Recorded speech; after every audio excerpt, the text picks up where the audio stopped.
அனைவருக்கும் இனிய காலை வணக்கம். நாம் தமிழர்கள் ஒவ்வொரு மாதத்திலும் ஒவ்வொரு விழாவை கொண்டாடி மகிழ்கிறான் என்பதை பார்த்து கொண்டிருக்கிறோம்.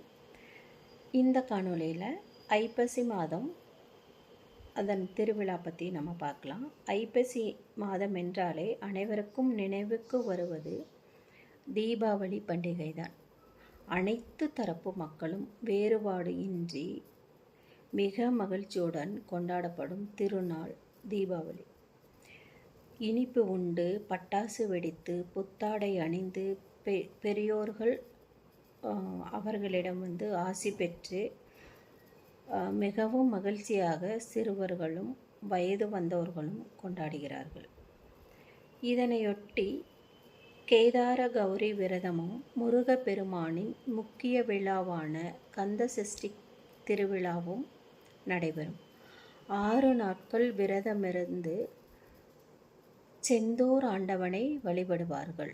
அனைத்து சிவ ஆலயங்களிலும் மற்றும் முருகன் ஆலயங்களிலும் மிக விமர்சையாக கொண்டாடப்படும் விழாவாக இது இருக்கிறது. சக்தியிடம் வேல் வாங்கி சூர பதுமனை வதைத்து அருள் புரிந்த நாளாகும். தீயதை ஒழித்து நன்மை புரிந்த நாள் இது. இது போன்று நம் மனதில் உள்ள தீமைகளை ஒழித்து நன்மை பெற வேண்டி இந்த நாளை கொண்டாடுவது நாம் மகிழ்ச்சிகரமான நாளாக நினைக்கிறோம். ஐப்பசி மாதம் ஆவணி மாதம். ஆவணி மாதத்தில் ஆவணி அவிட்டம் கிருஷ்ணர் அவதரித்த நாளான ரோகிணி நட்சத்திரத்தன்று அனைத்து விஷ்ணு ஆலயங்களிலும் கிருஷ்ணர் பிறப்பு கொண்டாடப்படுகிறது. திருக்கண்ணன் பிறந்த நாளை இல்லங்களில் சீடை, முறுக்கு, அப்பம், வடை, நெய், பால், தயிர் வைத்து கிருஷ்ணரை கொண்டாடுவார்கள். கோவில்களில் உரியடி, உற்சவம், கண்ணன், ராதை போன்று குழந்தைகள் வேடமிட்டு அந்த இடங்களை திருவிழா கோலம் ஏற்படுத்த செய்வார்கள். குழந்தைகளின் மனமகிழ்ச்சிகளையும் கிருஷ்ணன், ராதை போன்ற வேடங்களை குழந்தைகளுக்கு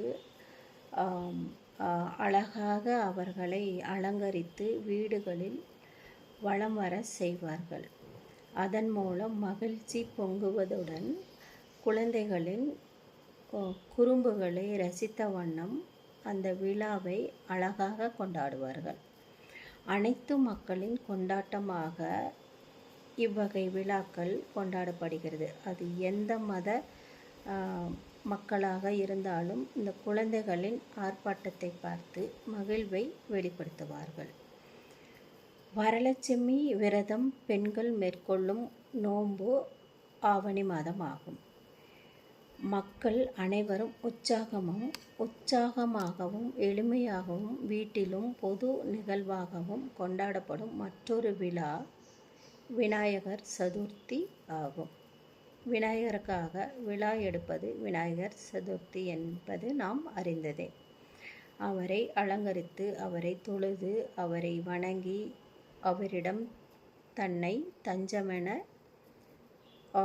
புகுத்தி கொள்ள சிறந்த மாதமாக இது இருக்கிறது. அடுத்தது பார்த்தோம்னா புரட்டாசி மாதம். இந்த மாதத்தில் விஷ்ணு ஆலயங்களில் விழாக்கள் விமர்சையாக, அதிலும் முக்கியமாக புரட்டாசி சனிக்கிழமை பெருமாளுக்கு உகந்த நாளாக இருப்பதால் மக்கள் துளசி மாலையிட்டு பெருமாளை வழிபடுகிறார்கள். ஒரு மாத காலம் வீடுகளில் தூய்மைப்படுத்தி சைவ உணவு மேற்கொள்வார்கள். மாகாளய அமாவாசை அன்று நீத்தோர் வழிபாடு செய்வார்கள். நீத்தோர் என்றால் இறந்தவர்களுக்கான வழிபாடுகளை செய்வார்கள். இம்மாதத்தில் வரும் நவராத்திரி பண்டிகை மிகவும் விசேஷமாக கொண்டாடப்படுகிறது. கலைமகள், அலைமகள், மலைமகள் மூவரையும் அழகாக கொண்டாடி மகிழ்வார்கள். ஒரு மாத காலம் வீடுகளை தூய்மைப்படுத்தி சைவ முறைப்படி புலால் உணவை தவிர்த்து சைவ உணவை மட்டும் உணவுகளில் சேர்த்து கொண்டு அழகாக வழிபடுவார்கள்.